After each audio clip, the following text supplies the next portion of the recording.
Very good morning to everyone. Am I audible? Yes. Morning का समय है, सब लोगों ने ब्रेकफास्ट कर लिया है, लेकिन मॉर्निंग का जो आवाज़ आया वो बहुत कम था। तो कहीं ना कहीं या तो खाने में प्रॉब्लम है या फिर बॉडी में प्रॉब्लम है। तो once again good morning to everyone. Good morning. That's okay. तो जैसा कि आप देख पा रहे हैं हीलिंग इज वोल्टेज, इसके बारे में आज थोड़ा सा डिस्कस करेंगे। और मेरा नाम मनोज है, I am from Agra, team commando. तो थोड़ा सा प्रैक्टिकल और थोड़ा सा सर्किट सारा इलेक्ट्रिकल इंजीनियरिंग वगैरह रहेगी, तो प्लीज़ ध्यान से समझिएगा। और अगर कोई डाउट है तो आप एक बार नोट कर लीजिएगा।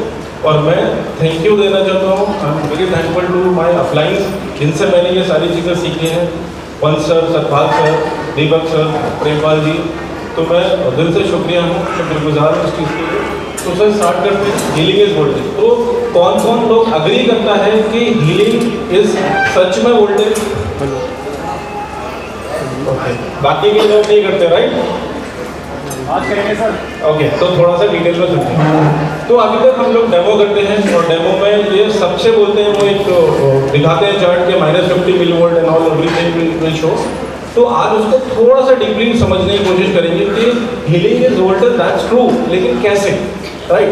तो बेसिकली क्या है कि हमारे बॉडी में कुछ इलेक्ट्रॉन्स, कुछ वोल्टेज फ्लो करता है। जैसे इलेक्ट्रिकल सर्किट में वोल्टेज फ्लो होता है, वैसे हमारे बॉडी में भी होता है। इसका रियल टाइम एग्जांपल अगर मैं बोलूँ कि जैसे अगर आप मीटिंग में बैठे रहेंगे तो कुछ देर बाद या कुछ घंटों बाद एग्जॉस्ट फील करना शुरू करेंगे, लगेगा बैटरी डाउन हो गई, राइट?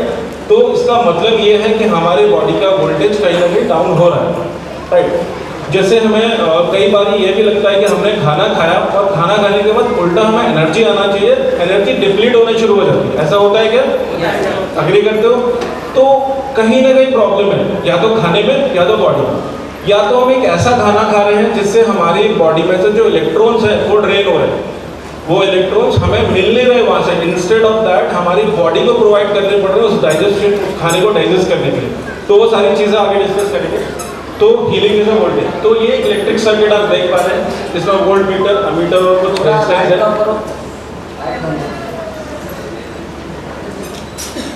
ठीक है? तो ये एक सर्किट है, ये लाइट ऑफ कर दीजिए सर, और ठीक है, ये एक सर्किट आप देख पा रहे हैं। ये सर्किट हमारे बॉडी में भी एग्जिस्ट करता है, राइट? कैसे करेगा? ये ऊपर लगा तू सर, ऊपर है, स्विच लगा इसके ऊपर, ठीक है ठीक हो गया। चला इस कंटिन्यू। ओके, तो आप देख पा रहे हैं कि ह्यूमन बॉडी जैसे सही है, अब सही है, अब सही है। रेजिस्टेंस, ना बंद कर दो सर, बंद कर दो, बंद कर दो उसको, सर बंद कर दो, बढ़िया आ रही है। कितनी ज़्यादा अमेजिंग है, राइट? कैसे हमारी बॉडी काम करती है। तो आगे चलें, जैसे देखेंगे कि ये टॉर्च है जो आप देख पा रहे हो, सबसे पहले जिसमें बैटरीज लगी हुई है इन अ सीक्वेंस। ऐसे ही हमारी ह्यूमन बॉडी है, इसके अंदर भी बैटरीज है, यानी हमारे बॉडी में रिचार्जेबल बैटरीज हैं जो हमें खाने से या अलग अलग एक्सरसाइज से वो चार्ज होती है। जब इन बैटरीज में वोल्टेज का प्रॉब्लम हो जाता है या ये रिचार्जेबल नहीं हो पाती है, दैट इज द सिनेरियो कि हमारे बॉडी में प्रॉब्लम्स क्रिएट हो जाती है, राइट? वो जब हमारा सर्किट ब्रेक होता है, जैसे ये स्प्लिन मैरिडियन सर्किट है, आप देख पा रहे हैं। तो ये कंप्लीट सर्किट है बॉडी का, आगे डिस्कस करेंगे। इस सर्किट में अगर कहीं भी कुछ प्रॉब्लम आती है तो it will lead to the problem, जो भी आजकल इतनी सारे इश्यूज हो रहे हैं। जैसे आप ये देख पाएंगे कि ये जो ये किडनी, स्प्लीन, हार्ट, लंग, ये देख रहे हैं, ये सारे ऑर्गन्स एक ही बैटरी से कनेक्टेड है, यानी एक ही सर्किट से कनेक्टेड है। अगर इस सर्किट में कहीं पर भी प्रॉब्लम आई तो जो हमारे वोल्टेज फ्लो हो रहे हैं वो प्रॉपरली नहीं हो पाएंगे और वहीं से प्रॉब्लम होनी शुरू हो जाएगी। जैसे आप ये पहला वाला आप चार्ट देखिए, इसमें जितने भी ऑर्गन्स हैं वो किसी न किसी चीज़ से कनेक्टेड है, कोई भी फ्री नहीं है ना? हर चीज़ का एक सर्किट है, बिना सर्किट में कोई भी ऑर्गन कनेक्ट नहीं है, राइट? अगर वो सर्किट ब्रेक होगा तो डेफिनेटली प्रॉब्लम होगा, राइट? आगे चलते हैं, ये देखिए, थोड़ा सा ध्यान से समझेंगे, थोड़ा सा टेक्निकल है कि ये राइट हैंड साइड वाला एक सर्किट लेते हैं जिसमें आप कुछ एक कैपेसिटर देख पा रहे हैं और एक रेजोनेंस कॉइल देख पा रहे हैं, राइट? और यहाँ पे वायरिंग भी है, राइट? तो ये सेम चीज़ हमारे बॉडी में भी एग्जिस्ट करती है। जैसे आप देखेंगे जो हमारे सॉलिड ऑर्गन्स हैं they act as a capacitor, वो एनर्जी को स्टोर करते हैं। और जो हमारे होलो ऑर्गन्स हैं they act as a inductor और रेजोनेंस कॉइल। जैसे अगर आप देखें इस सर्किट को तो ज़्यादा क्लियर होगा। तो जितने भी होलो ऑर्गन्स हैं वो act as a resonance circuit. और जो हमारे दांत हैं वो क्या एक्ट करते हैं, स्विच, जो हमारे सर्किट को कंप्लीट कर रहा है। तो सबसे ज़्यादा प्रॉब्लम बॉडी में कहाँ होती है, डेंटल इन्फेक्शन। दांतों की वजह से सबसे ज़्यादा बीमारियाँ, unfortunately we don't know that thing, तो हमें पता नहीं। तो अगर दांतों में कुछ प्रॉब्लम होगी तो वो सर्किट ब्रेक होगा। ये सर्किट अब नीचे आएगा सॉलिड ऑर्गन से, सॉलिड ऑर्गन जैसे किडनी है ना, इट इज अ लिवर। तो ये सारे सॉलिड ऑर्गन को capacitor as a capacitor act करते हैं। और ये क्या है, मसल्स बैटरी जो रिचार्ज होती है। तो इसको वापस हो जाएंगे तो देखेंगे। तो ये हॉलो ऑर्गन्स हैं, जो हमारे इंटेस्टाइन हुआ, हमारे ब्लैडर्स हुआ, ये हमें एक रेजोनेंस सर्किट प्रोवाइड कर रहे हैं। और आप एक फेशियल देख पा रहे हैं जो हमारा एज अ सर्किट यानी वायर की तरह एक्ट कर रहा है हमारे बॉडी में, जिससे हमारे इलेक्ट्रॉन्स फ्लो होते हैं। ठीक है सर, आगे चलते हैं। ये देखिए, ये जो सर्किट है इसका पूरा रिजेम्बलेंस है इस सर्किट से। देखिए ऊपर से आप देखिए लार्ज इंटेस्टाइन, और ये आपका स्टमक, और ये आपका कृष्णा ब्लडर, राइट। तो ये सारे क्या है, ये हॉलो ऑर्गन्स हैं, ये सब खाली है अंदर से। Hollow means they are empty from inside. और जो सॉलिड ऑर्गन्स है जैसे हार्ट हुआ, लंग हुआ, आपका किडनीज हुआ, ये एक बैटरी पैक से कनेक्टेड है। यानी हमारी बॉडी सारे किसी न किसी बैटरी पैक से कनेक्टेड है। अगर यहाँ पे कुछ प्रॉब्लम होगा तो पूरे सर्किट में प्रॉब्लम होगा। ठीक है, आगे चलते। देखिए there is a main cable that goes around the body. दो केबल है बॉडी में, फ्रंट एंड बैक, जहाँ से पूरा इलेक्ट्रिसिटी सप्लाई होता है हमारे बॉडी में। तो आगे भी है और पीछे भी है, राइट। वो हम जब बॉडी को देखेंगे तब हमें पता चलेगा। हीलिंग इज वोल्टेज, ये बात सच है, दैट्स प्रीटी ट्रू। जो हमारे सेल्स हैं they are constantly wearing out, यानी वो मर रहे हैं वापस से बन रहे हैं, मर रहे हैं वापस से बन रहे हैं, जिसका कैलकुलेशन है। जैसे आप देखेंगे मैकुला ऑफ आई, वो हर 48 घंटे में वापस बन जाता है, राइट। 48 आवर्स में वो वापस ट्रेड हो जाता है। The lining of intestine replace every 3 days, हर 3 दिन में वो रिप्लेस हो जाता है। यानी कुछ टाइम के बाद हम नए इंसान होते हैं, हमारी पूरी बॉडी के ऑर्गन चेंज हो जाते हैं। जैसे स्किन रिप्लेस है एवरी 6 weeks, यानी 6 हफ्तों में हमारी स्किन रिप्लेस हो जाती है। लिवर रिप्लेसमेंट एवरी 8 weeks, यानी 8 हफ्तों में हमारा लिवर भी रिप्लेस हो जाता है। ऐसे ही nervous system is replace by every 8 months, 8 महीने में, एंड गोज ऑन। तो ये चार्ट है जो आप देख पा रहे हो, जिसमें टर्नओवर टाइम लिखा हुआ है, जिसमें सारे ऑर्गन्स हमारे चेंज होते रहते हैं, right. Okay, so reversal of polarity leads to cancer. यहाँ पे थोड़ा सा टेक्निकल पार्ट आएगा और ये हम डिस्कस भी करते हैं और हमें पता भी होना चाहिए, राइट। तो आप देख पा रहे हो कि कहीं पे एक pH वैल्यू है और एक सेल वोल्टेज वैल्यू, राइट। और कहीं पे पोलैरिटी है।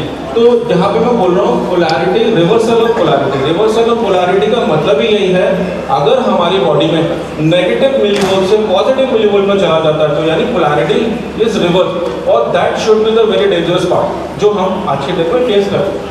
तो जैसे आप देखेंगे तो एक नॉर्मल किड के लिए -35 मिलीवोल्टेज चाहिए उसके बॉडी को हेल्दी रखने के लिए, जो कि लगभग 7.53 pH में हमें मिल जाता है, राइट। इन अ सेम मैनर अगर एक नॉर्मल एडल्ट की बात करेंगे तो 7.44 pH में -25 मिलीवोल्ट हमें मिल जाते हैं, जो हमारी बॉडी को चलाने के लिए, हेल्दी रखने के लिए काफ़ी है।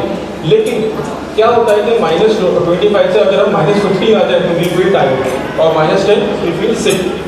जब हमारी पोलैरिटी रिवर्स होती है, यानी हम पॉजिटिव साइड जाते हैं, तब सारे इश्यूज आते हैं। यानी +30 मिलीवोल्ट ऐसे ऊपर हम जाएंगे तो कैंसर की प्रॉब्लम स्टार्ट हो जाती है हमारे बॉडी में। जैसे अब हम रियल में समझेंगे वोल्टेज ऑफ हीलिंग है क्या, ये करता कैसे, ये काम कैसे करता है। तो आप यहाँ पे 3 तरह की फिगर देख पा रहे हैं। पहली में क्या है कि पेन एंड हीलिंग, यानी पहले में चोट लगी है और वो हील हो रही है -50 मिलीवोल्ट पर। दूसरा क्या नॉर्मल है, हेल्दी एक है।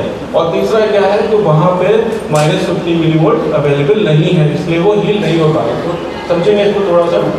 तो जो नॉर्मल थम है रनिंग -25, जो नॉर्मल थम है वहाँ कोई प्रॉब्लम नहीं, तो -25 मिलीवोल्ट पर रन कर रहा है एज यूजुअल, जैसे हेल्दी बॉडी में करना चाहिए। लेकिन जैसे ही हमारे बॉडी में चोट लगती है, हमारे हाथ में जैसे एक हैमर, मैंने हथौड़ा मारा अपनी उंगली में, तो क्या होगा, ऑल ऑफ सडन क्या होगा, हमारा जो उंगली है वो स्वेल हो जाएगा, प्लस वहाँ पे थोड़ा सा गर्म हो जाएगा। लेकिन एक और चीज़ होगी, वहाँ पे पल्सेटिंग पेन होगा, यानी पेन जो होगा ना वो रुक रुक के आएगा, वो एकदम ऑल ऑफ सडन पेन आपके पास नहीं आएगा।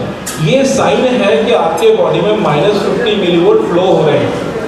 जिसकी चोट में -50 मिलीवोल्ट फ्लो नहीं होंगे वहाँ पे कांस्टेंट पेन होगा, वहाँ पे पल्सेटिंग पेन नहीं होगा। समझ रहे हैं ना, कनेक्ट कर पा रहे हैं आप? जब कभी चोट लगती है तो वो पल्सेटिंग पेन होता है, रुक रुक के आता है। इट शोज कि आपके बॉडी में -50 मिलीवोल्ट फ्लो हो रहे हैं। और जैसे ही वो चोट लगेगा तो क्या होगा, -50 मिलीवोल्ट को वेसल क्या करेगी, वो डायलेट करने की कोशिश करेगी तरीके उस जगह को स्टोर को और वहाँ पे रॉ मटेरियल भेजेंगे, जैसे प्रोटीन, कार्बोहाइड्रेट, फैट, विटामिन, जो उसको हील करना शुरू कर देगा तुरंत, राइट, आगे चलेंगे। बट द प्रॉब्लम अगर when we running out of the voltage, अगर हम वोल्टेज से हमारे बॉडी में वोल्टेज ही नहीं है जहाँ पे हीलिंग होगी, तब रियल प्रॉब्लम शुरू होगी।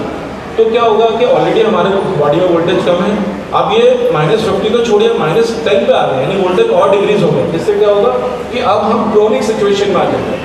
क्रोनिक सिचुएशन वो सिचुएशन होती है जहाँ पे आपकी बीमारी कभी हील ही नहीं होती और हम बोलते हैं कि हमें 20 साल से ये प्रॉब्लम है, हमें 30 साल से ये प्रॉब्लम है, हमने सारा इलाज कर लिया, सब कुछ करा लिया, लेकिन ये चीज़ सही नहीं हो रही है। तो वो सही होगी कैसे? क्योंकि सही होने के लिए -50 मिलीवोल्ट चाहिए, जो हमारी बॉडी में नहीं है। ठीक है, now healing after with new sales, healing तभी होगी जब नए सेल्स बनेंगे, और नए सेल्स तभी बनेंगे जब बॉडी में -50 मिलीवोल्ट जाएगा। तो तभी से क्रोनिक डिजीज जो भी है वो हमेशा लो वोल्टेज के वजह से हमारे बॉडी में वो लो वोल्टेज है, जिसके लिए आप कोई भी मेडिकेशन ले लीजिए, कोई भी आप सर्जरी करा लीजिए, लेकिन वो सही तभी होगी जब हमारे बॉडी में -50 मिलीवोल्ट फ्लो होंगे। And that is a very important thing जो हम अपने कस्टमर्स को बता सकते हैं, क्योंकि हम दुनिया में सारी चीज़ें कर रहे हैं लेकिन इस पर हमारा फोकस नहीं है। तो देखेंगे तो बेस्ट पार्ट क्या है हमारे पास, we have the Kangen water, और अच्छी खासी ORP हमें मिल रही है कैंगन वाटर से। तो ये चीज़ हम समझ सकते हैं और लोगों को समझा सकते हैं कि वोल्टेज कितना इंपॉर्टेंट है हमारे बॉडी में। और ये बहुत अच्छी बात है कि हमारे पास कुछ ऐसी चीज़ है जहाँ से हम बॉडी को वो वोल्टेज प्रोवाइड कर सकते हैं। ठीक है, how to check our body has voltage, हमारे हम कैसे चेक करेंगे हमारे बॉडी में वोल्टेज है कि नहीं। आप लास्ट में लास्ट में बात करेंगे। तो पेन क्या है? पेन हमारे बॉडी का सिम्टम है जो हमें बताएगा कि हमारे बॉडी में वोल्टेज सही है कि नहीं, राइट। तो पल्सेटिंग, जैसे मैंने आपको बताया, अगर हमारे बॉडी में पल्सेटिंग पेन है, इट मीन्स हमारे बॉडी में वोल्टेज है, -50 मिलीवोल्ट है। अगर नहीं है, कंटिन्यूस पेन है, तो मतलब बॉडी में वोल्टेज इज लैकिंग समवेयर। तो how to get pulsating pain, या हमें -50 मिलीवोल्ट कैसे मिलेगा? तो we have a Kangen water, तो change your water, change your voltage. तो अपना पानी चेंज करिए और अपना वोल्टेज चेंज करिए, इससे क्या होगा कि जो प्रॉब्लम बॉडी में हो रही है वो खत्म हो जाएगी। क्योंकि बहुत बारी ये होता है कि हम चली जा रही है प्रॉब्लम, लेकिन हम उसका रियल कॉज ही नहीं मिल रहा हमको कि क्या रियल कॉज है, राइट। तो वो हमारा ये वोल्टेज भी हो सकता है, राइट। तो देखिए अब एक बहुत इंपॉर्टेंट कनेक्शन है ऑक्सीजन और वोल्टेज का, जो हमें डेफिनेटली समझ में आना चाहिए और समझना चाहिए। यहाँ पे पिक्चर में आप देख पा रहे हो क्या हो रहा है कि वो एक स्ट्रॉ लेके पानी के अंदर ऑक्सीजन को ब्लो करने की कोशिश कर रहे हैं, ठीक है, क्लियर है। तो क्या होगा, जो भी ऑक्सीजन ब्लो हुई है हमारे पानी में, वो कितनी पानी में रुकेगी और कितना पानी से बाहर आ जाएगी, वो डिपेंड करेगा हमारे पानी के वोल्टेज पर, कि हमारे पानी में कितना वोल्टेज है। ठीक है, समझ आप कनेक्ट कर पा रहे हैं? yes. तो amount of oxygen dissolve in water depend upon the voltage inside, यानी जितना पानी में वोल्टेज है उस हिसाब से हमारी बॉडी में पानी में ऑक्सीजन स्टे करेगी।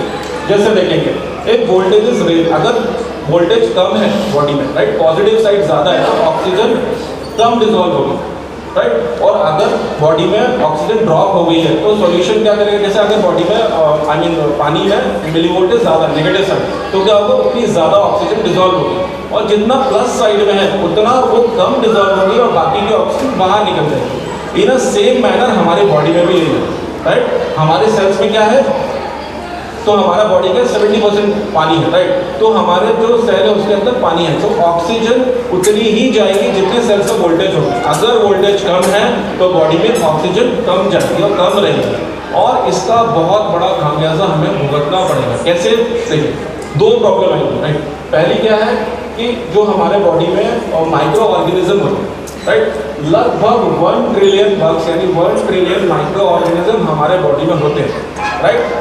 और due to the presence of oxygen these microorganism are suppressed और इनएक्टिव स्टेट। ये इतने माइक्रो ऑर्गेनिज्म हमारे बॉडी में इनएक्टिव स्टेट में पड़े रहते हैं क्योंकि ऑक्सीजन की वैल्यू सही है, लेकिन जब बॉडी में ऑक्सीजन की वैल्यू कम होती है तो ये जिंदा हो जाते हैं या फिर ये वापस एक्टिव स्टेट में आने शुरू हो जाते हैं। तो देखेंगे, ठीक है, तो ये है वो कुछ माइक्रो ऑर्गेनिज्म जो आप देख पा रहे हैं, तो ये भी इनएक्टिव स्टेट में है। जैसे ही ऑक्सीजन की वैल्यू कम हुई ये एक्टिव स्टेट में आ जाएंगे, राइट। और 1 ट्रिलियन माइक्रो ऑर्गेनिज्म अगर एक्टिव स्टेट में आ जाएंगे तो क्या होगा, इतने सालों से ये लोग सो रहे थे या इतने टाइम से सो रहे थे, अब इनको क्या चाहिए, लंच, है ना, इनको खाना चाहिए। और खाना क्या है, दे स्टार्ट ईटिंग अस, वो हमें खाना शुरू कर देंगे, राइट। क्योंकि वो फूड। देखिए एक और चीज़ है यहाँ पे, एक इम्पॉर्टेंट चीज़ क्या है कि इनके जो माइक्रो ऑर्गेनिज्म है सेल वॉल डेफिशिएंट होता है, इनके अंदर सेल वॉल नहीं होता, जिसकी वजह से क्या होता है कि जो हमारा इम्यून सिस्टम है इनको पकड़ नहीं पाता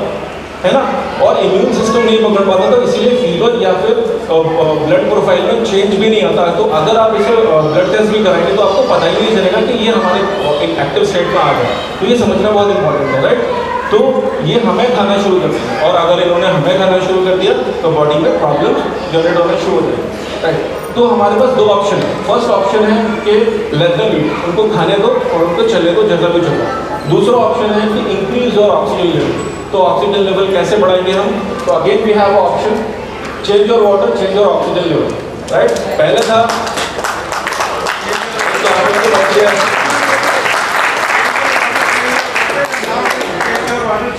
एग्जैक्टली, तो पहले था change your water, change your voltage, now change your water, change your oxygen level.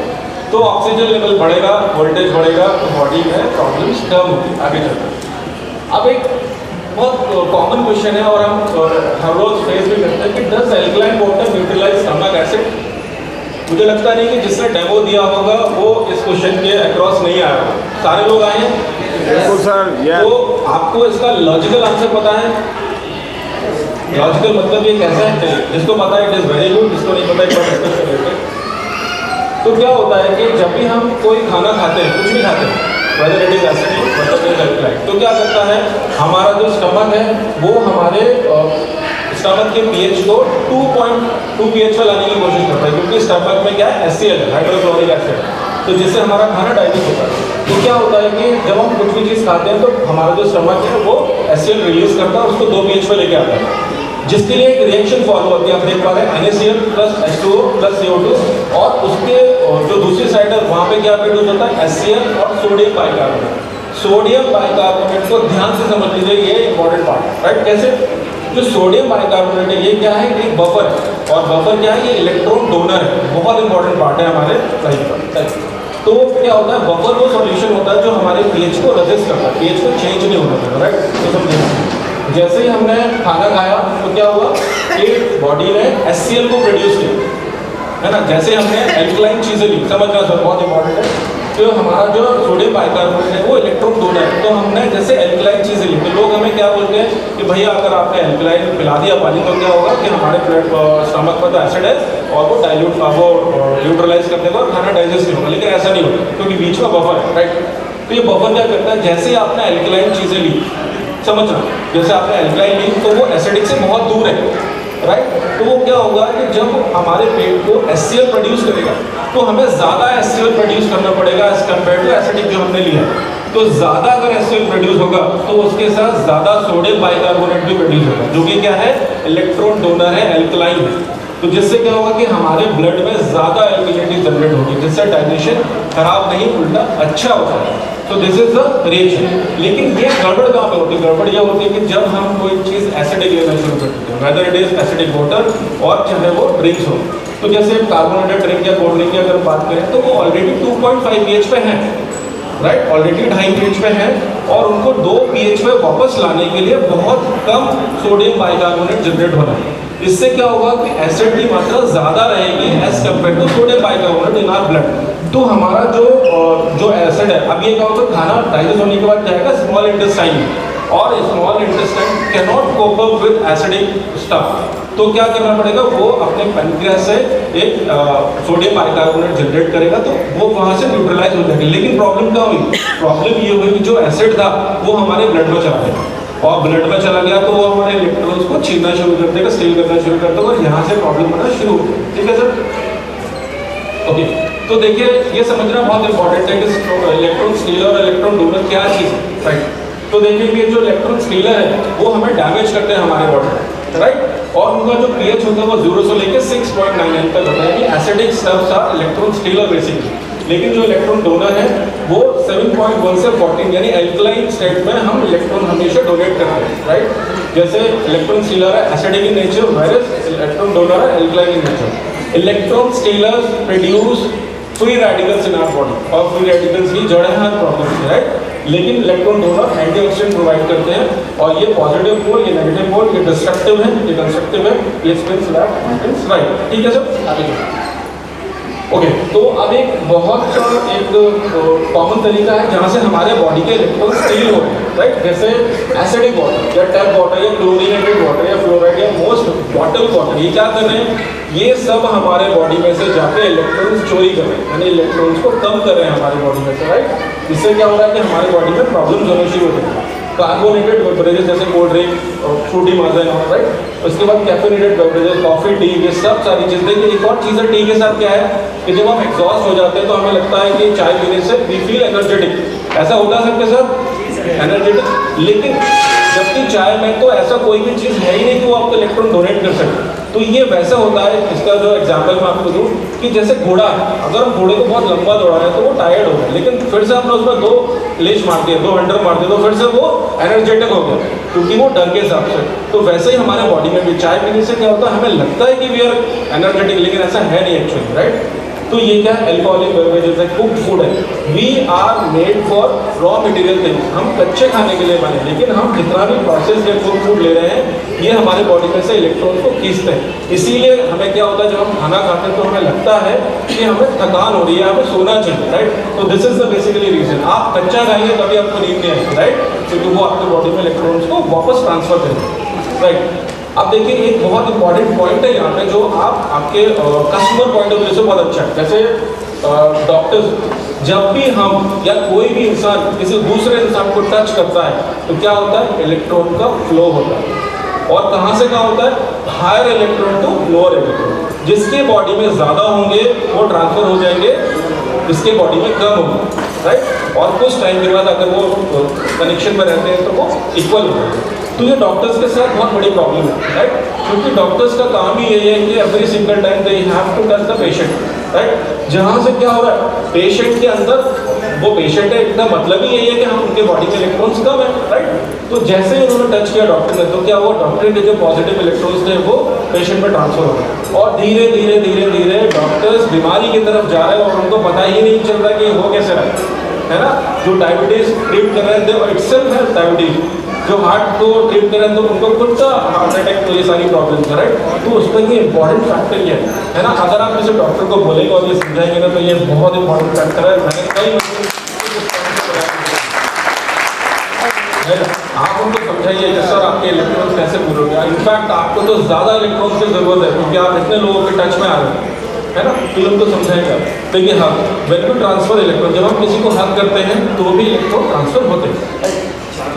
जैसे कोई पेरेंट्स हैं, they are holding a sick child, है ना, किसी बीमार बच्चे को पकड़ेंगे तो क्या होगा, हमेशा वो जो इलेक्ट्रॉन है वो ट्रांसफर होगा पॉजिटिव टू नेगेटिव, ठीक है। मूविंग एयर, जैसे आपने देखा होगा एसी फैन एयर कंडीशन, हमने एसी लगा के सोया रात में, लेकिन सुबह लगा के यार उसका फ्रेश फील नहीं हो रहा है ना। इतना अच्छा हमने 16 या 17 में लगाया ठंडक की, लेकिन फिर भी फ्रेश फील नहीं हुआ। और यही आपने कभी देखा होगा गांव में जाके कोई छत्तीस हो गया और 4 घंटे की ही नींद लिया, लेकिन फील हुआ कि सुबह जैसे पूरा नींद हो गया। तो इसका डिफरेंस क्या है कि ये जो एसी फैंस हैं ये सारे आपके इलेक्ट्रॉन स्टीलर है, ये आपकी बॉडी से इलेक्ट्रॉन को चुरा है, और जो नेचुरल एयर है वो आपके इलेक्ट्रॉन को वापस आपके बॉडी में डाल रहा है, ठीक है सर। जैसे सबसे इम्पॉर्टेंट डेंटल इन्फेक्शन, जो सबसे ज़्यादा इग्नोर किया जाने वाला बात है, यानी पानी सबसे ज़्यादा इंपॉर्टेंट है, जो सबसे ज़्यादा इग्नोर किया जाता है। इसी वजह से जो डेंटल इन्फेक्शन है सबसे ज़्यादा इग्नोर, हम डेंटिस्ट के पास तब जाते हैं जब बिल्कुल लास्ट सिचुएशन चल रहा होता है ना। और ये जो दांत है, जो टीथ है, ये हमारे बहुत इंपॉर्टेंट सर्किट को कवर करते हैं। अभी आगे इसकी में बात करेंगे कि यहाँ पे कुछ प्रॉब्लम होती है तो most of the cancers are related to dental से। जितने ज़्यादा कैंसर्स हैं वो डेंटल से बहुत ज़्यादा कनेक्टेड है, स्पेशली रूट कैनल से, है ना। रूट कैनल में क्या करते हैं, हम सिर्फ खोल करके सारी चीज़ें वो वापस डाल देते हैं, लेकिन वो हील नहीं हुई, है ना। तो वो आगे बात करेंगे। Heavy metals like mercury, lead, cadmium, जो हैवी मेटल्स होते हैं, जैसे हम वैक्सीनेशन ले रहे हैं तो वैक्सीनेशन में भी कई सारे हैवी मेटल्स हमारे बॉडी में इंजेक्ट किए जाते हैं, जो कि क्या है, vaccination itself is electron stealer, वो इलेक्ट्रॉन आपकी बॉडी से स्टील कर रहा है, राइट। तो जैसे वैक्सीन हुआ, फ्लोराइड हुआ, रेडिएशन हुआ, कीमोथेरेपी, ये सारी चीज़ें हमारे बॉडी से इलेक्ट्रॉन स्टील कर रहे हैं। जैसे आप किसी कीमोथेरेपी चल रही हो और अगर आप उसे ये पानी पिलाएंगे तो क्या होगा, वो उसे बहुत ज़्यादा रिलैक्स और बहुत ज़्यादा अच्छा लगेगा। रीज़न भी तो जब वो कीमोथेरेपी लेके आया है तो उसके बॉडी से जो इलेक्ट्रॉन्स थे वो जा चुके हैं, और जैसे आप उसे वो कैंगन वाटर देंगे, स्पेशली फ्रेश वाटर, तो वो जो इलेक्ट्रॉन्स गए हैं वो वापस उसके बॉडी में आ जाएंगे, तो वो ज़्यादा हील करेगा और ज़्यादा बेटर महसूस करेगा, राइट। GMO फूड, ये भी आजकल बहुत बड़ी प्रॉब्लम है, जेनेटिकली मॉडिफाइड ऑर्गेनिज्म, राइट। आपने देखा है कि पहले लौकी थोड़ी सी इतनी सी आती तो आज इतनी बड़ी हो गई, या तो कोई भी फल और सब्जियां अपने साइज से 5 गुना 4 गुना होती है। तो ये सब क्या है, GMO फूड है। ये हमारा DNA से डिटेक्ट ही नहीं करता, हमारे DNA के लिए बनी ही नहीं चीज़ है, लेकिन फिर भी हम इसे खा रहे हैं। ये सब हमारे बॉडी से इलेक्ट्रॉन की चोरी करेंगे, ठीक है। जैसे एक्सरेज हुआ या MRI, ये सारी चीज़ें, right. Chemotherapy and most pharmaceuticals हैं जो दवाइयाँ करते हैं, मोस्ट दवाइयाँ भी आपकी बॉडी को स्टील कर रही हैं, राइट। चलिए, ये तो बात हुआ जो हमारे बॉडी को स्टील कर रहे हैं। कुछ ऐसी भी चीज़ें हैं जो हमारे नेचुरल चीज़ें जो हमारे बॉडी को इलेक्ट्रॉन्स प्रोवाइड भी कर रहे हैं। तो जैसे देखेंगे, earth is the large electromagnet. Earth सबसे बड़ी लार्जेस्ट इलेक्ट्रोमैग्नेट है। अगर हम बैरफुट यानी नंगे पैर धरती पर चलेंगे तो हमारे बॉडी में काफ़ी हद तक इलेक्ट्रॉन्स की कमी पूरी होगी। लेकिन our culture has been change.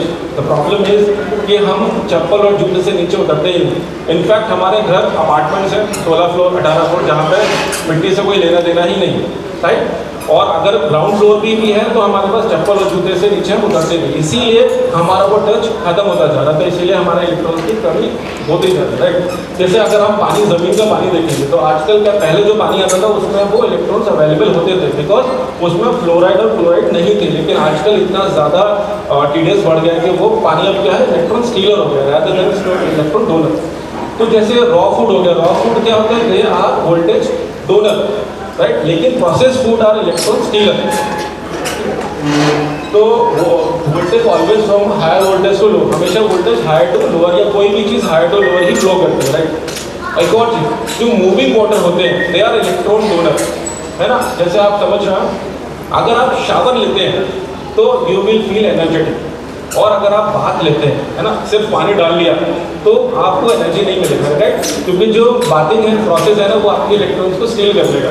लेकिन जो शावर है, जो बहता हुआ पानी है, वो आपके बॉडी में इलेक्ट्रॉन्स को डोनेट कर देगा, राइट। जैसे क्या है, बहुत सा एक अच्छा एग्जाम्पल है, बहुत लोगों ने आपने सुना होगा कि हम गाय के ऊपर हाथ ऐसे रब करते हैं तो हमारा BP खत्म हो गया, शुगर खत्म हो गया, थायराइड खत्म हो गया, ऐसे बहुत जगह आपने सुना होगा।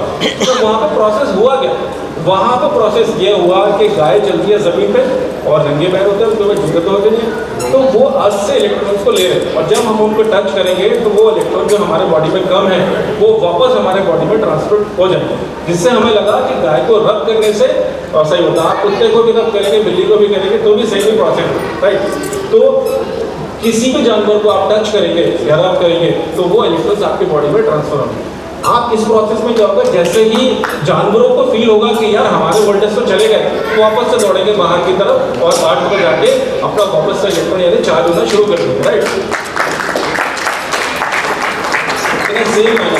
Swimming in ocean will energize you, भाई जो क्लोरिनेटेड पूल है वो आपके इलेक्ट्रॉन्स को खींच लेगा। तो वहाँ पे आपको लगता है ना 15 मिनट में एग्जॉस्ट हो गए हम लोग, यानी water is the toughest game, ऐसा हम बोलते हैं। तो ये एक रीज़न है, उसमें एक रीज़न है, क्लोरिनेटेड वाटर आपके इलेक्ट्रॉन्स को खींच लेगा, राइट।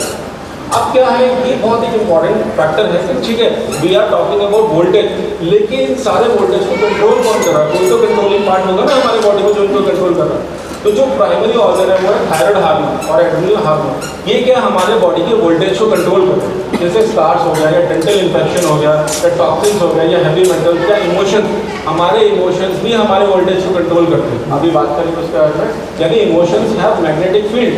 तो infection, lack of sulphur, GMO food, ये सब हमारे बॉडी के वोल्टेज को कंट्रोल कर रहे हैं।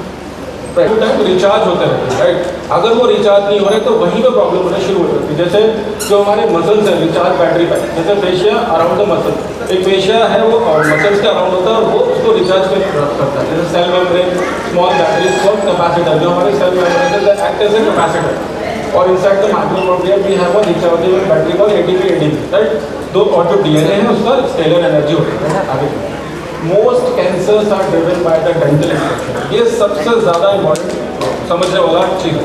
कि जितने ज़्यादा डेंटल इन्फेक्शन हैं वो हमारे बॉडी को ज़्यादा हार्म करते हैं। क्यों करते हैं? देखिए ये सर्किट आप समझिए, ये सर्किट यहाँ पे मैंने क्या लिखा है, वो जो स्विच है वो टीथ है। अगर इस स्विच में प्रॉब्लम हो गई तो आप सोचिए सर्किट में क्या करंट फ्लो होगा?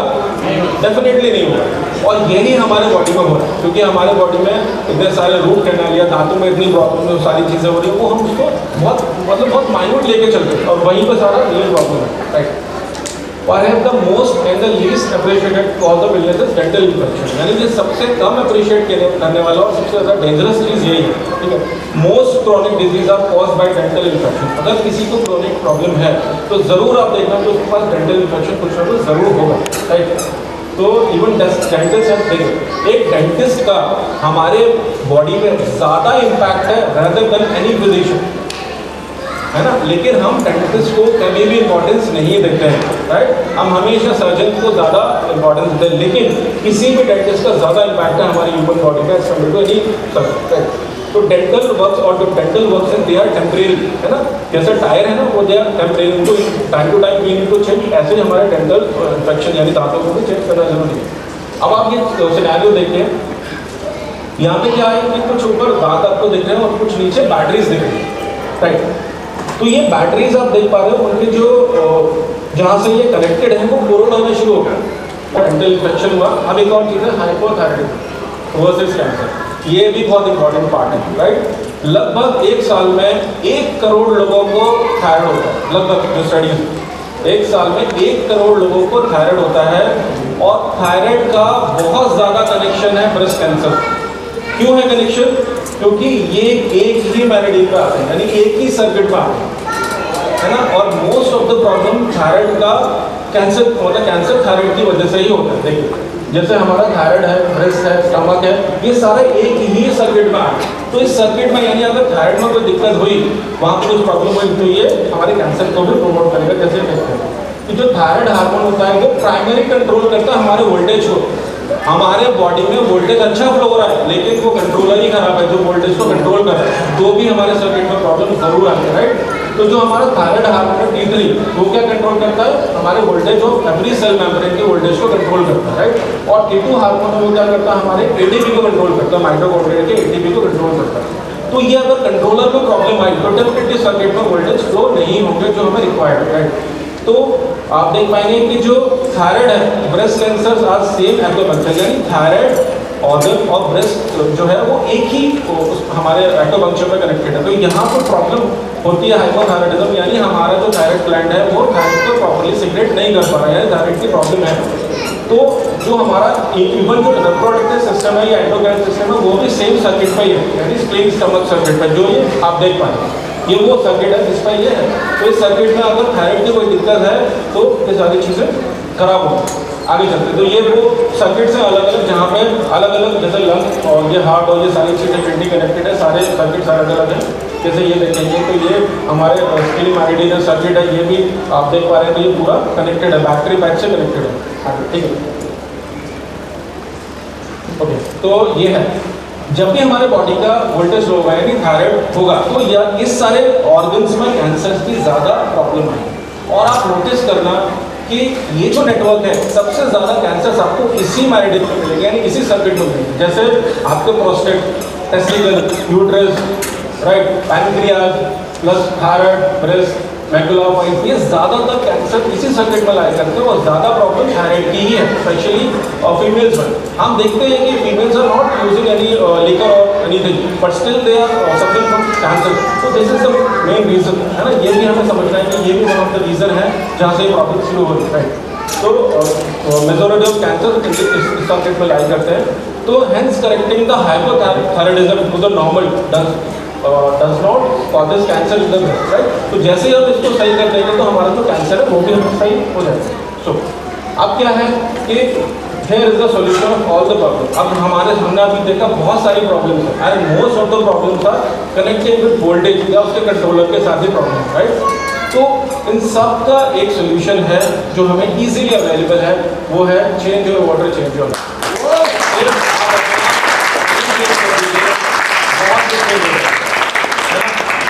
पूरे जो था ये तो इसमें हमें यही पता चला कि हमारे सारी प्रॉब्लम्स वोल्टेज की वजह से हो रही है और it is very easily available. जो वोल्टेज हमारे कहने को में इजीली अवेलेबल, तो हम इजीली वो सिर्फ पानी पी के ही सारी चीज़ों को सही करते हैं। तो thank you so much for